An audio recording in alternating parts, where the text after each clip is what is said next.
Here's a list of things that can make your chords sound better instantly. I'm going to share everything I've learned from bigger artists, a few piano teachers, and a lot of small, weird tips that I've gathered over 10 years. As always, one of the first 500 commenters will win a free mastering done by me, and you have to follow me on Instagram if you take a breath within the next minute.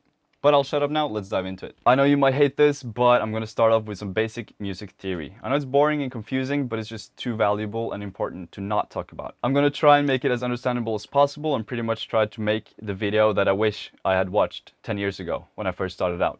Let's go super basic real quick. So every octave has 12 semitones. All the normal scales operate with 7 semitones. There aren't many names that you need to know, but you need to know what a step is. So this is a first step, second, third, and all the way up to 7th step. They're all called fancy names, but you don't need to know that right now. So to make a simple triad chord, the simplest there is, you go first step, third step, and 5th step.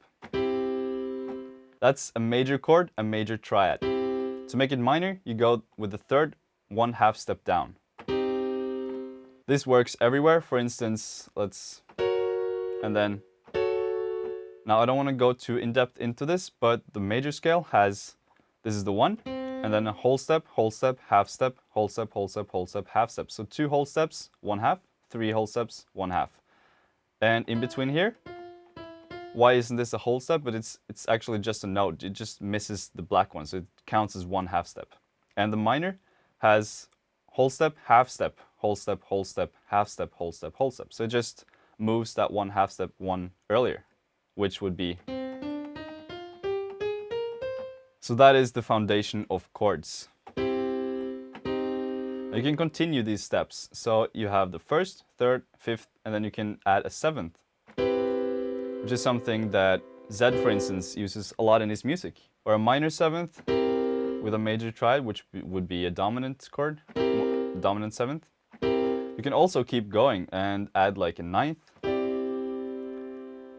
Now, I'm not going to talk too much about this, but just to show you guys that, for instance, you can put the 5th up 1/2 to an augmented chord. You can put the 3rd and 5th down 1 octave for a diminished. You can put the 3rd up 1 semitone for a suspended chord that really wants to be resolved back into here, which can be a nice passing chord in between your your main chords. But I'm gonna shut up now. Let's see how we can actually practically use this. For instance, this one, this dominant, is a very leading chord. And that's what chords are all about, creating a journey that has, for instance, the tonic chord, that's the home, and for instance, the dominant can be a very leading chord and wanting to be resolved. So that's the most important part of a chord progression, is to create a story. But let's look at one more thing, inversion, before we start making chord progressions and practically using all this stuff. An inverted chord is pretty much changing a chord without changing the notes. You just change the order. Let's say we have a C major chord, we want to go to a G major. What you can do is, instead of having this, G, B, and D, you can put it like this, a B, D, and G.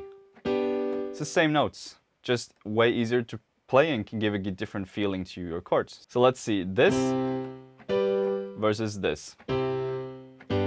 You barely have to move your right hand and it can sound more smooth and give a different feeling to your chords. But we're going to use this a bit more in depth later, just a basic understanding for you. Another use of inversions can be to accentuate the melody, because the upper note of the chord is almost always the one that is most noticeable. So I just put in some chords and a melody here. So this is how that sounds.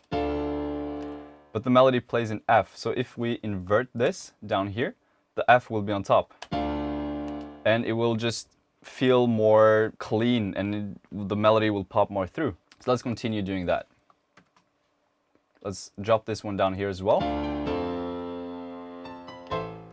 And the same thing here. Same thing here.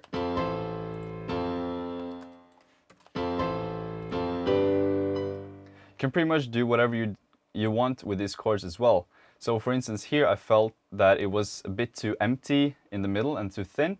So I could maybe add one more A here. Or maybe a F here.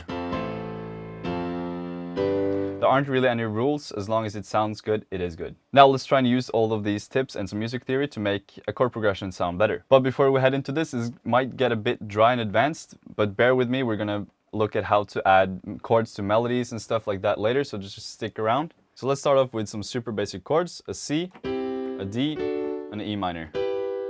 It's another thing, you can stick with 3 chords, you don't always need 4, you can have that last chord. Just stick around. But if it was only this,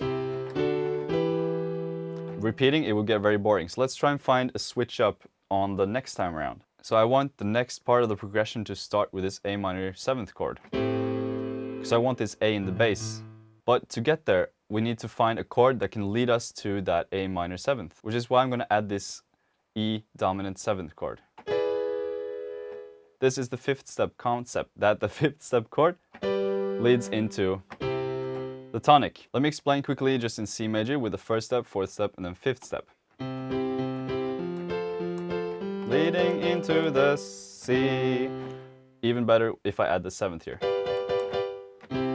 Really drives it back home. But let's get back to our chord progression. So now I have this.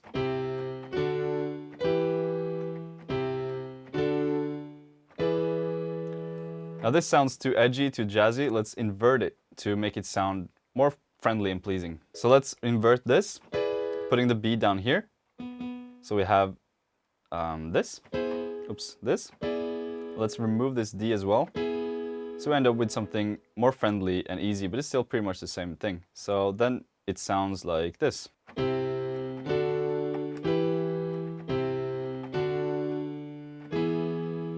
This is again a bit too much of a jump, so maybe let's add a suspended chord, meaning a 1st, a 4th, and then 5th, moving into this. So this is basically the chord in its rawest form. Suspended. So if we invert that again, it would sound like this in context.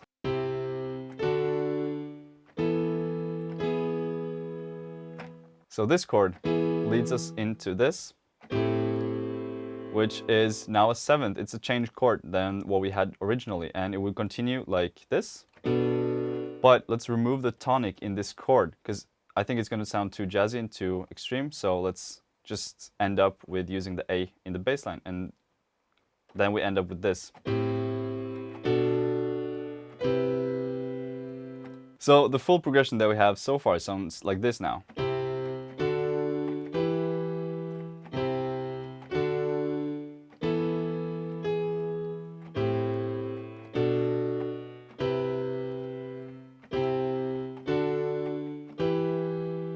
But I want to switch it up towards the end here, so maybe let's add like an extra melody sort of thing. Let's just play around. And then maybe we could add this. And then go down to this. No, like this. Because that sounded pretty good. Just adds some different flavor and makes it more rounded chord progression, in my opinion at least. So let's listen to the full chord progression.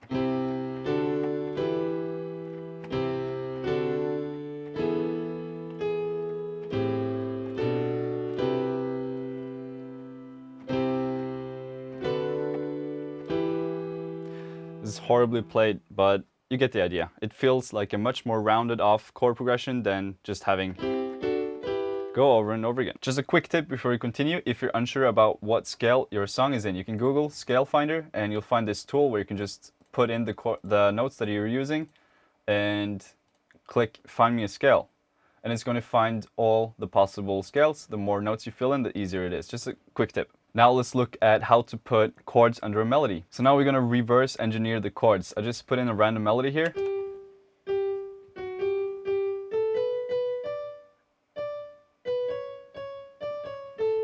So in my previous video, I spoke of the trick of putting the melody 1/3 or 4th up from the bass line. And in this video, we're going to reverse engineer that to figure out the chords of the melody. So let's put one note 3 or 4 down. Let's put something 4 down from D.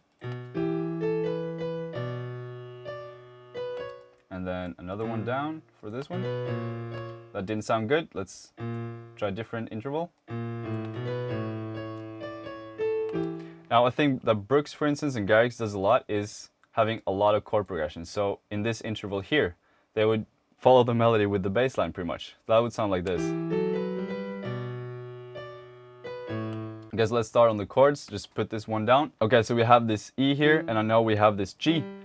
And because of this interval, I can see that it's a minor chord because it's a whole step and then a half step, which would mean it's 2 more whole steps until the next note. Okay, let's do the same here. Let's put the B and then the D. Same thing here, it's a minor chord, so it's gonna be 4 up. So that would sound like this. Let's do the same here. And then the C sharp. And now this is a major chord since it has a whole step and then a whole step, which would mean it's gonna be a whole step and then a half step. So this is gonna sound good, hopefully. So let's fill in this as well. We have an F sharp and this is an A. So that would mean it's a whole step, half step, it's a minor chord, and then we count to 4. And here it's going to be G up to a B, which is 2 whole steps, which would mean it's a major chord, which would mean a whole step and then a half step. So I'm basically just reading where the chords should be. Let's put it 1 up and...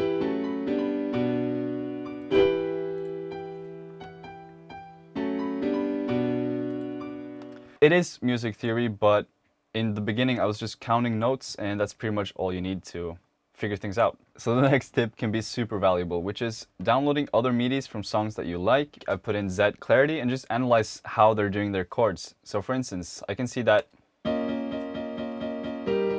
he's using the same chord all the time. The same chords, but on the second run,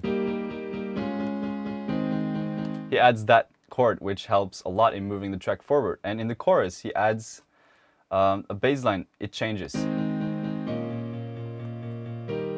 So it's pretty much just inverting the chord in a creative way. But please try this out yourself. It can be a huge help in figuring out your own chord progressions. I would recommend checking out artists like Zed, Gray, Brooks, Martin Garrix. They have a lot of really intricate and cool chord progressions going on. So the second to last tip is the power of staying on one chord. For instance, for the verse, like I did in my Zed and Katy Perry remix, or staying on the last chord into the build-up of the song. For instance, on my track IDP Dip, and as always, and actually the Zed remix as well. That can be very, very powerful when you finally introduce the chords in the pre-chorus, or you can add some just extra tension into the drop. And following up on that, a tip can be to do the first half of a drop with just 1 note and the second part with chords. So I have a few songs that are coming out that use this tip, but I can't show that yet. So I'm going to use Mike Williams' The Beat to show it to you. He does that really well in his songs. So in the first half of the drop, the G just continues in the bass line, but it switches up here and then back into the G. But in the second half of the drop, what it does is introduce chords, which help move the track along.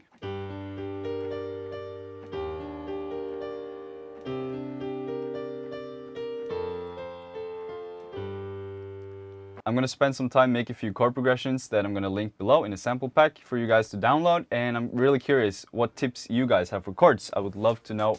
Please let me know, and if you like the video, please like it, show it to your family, your dog, your cat, your postman, and I hope you guys have a great week. Click the bell.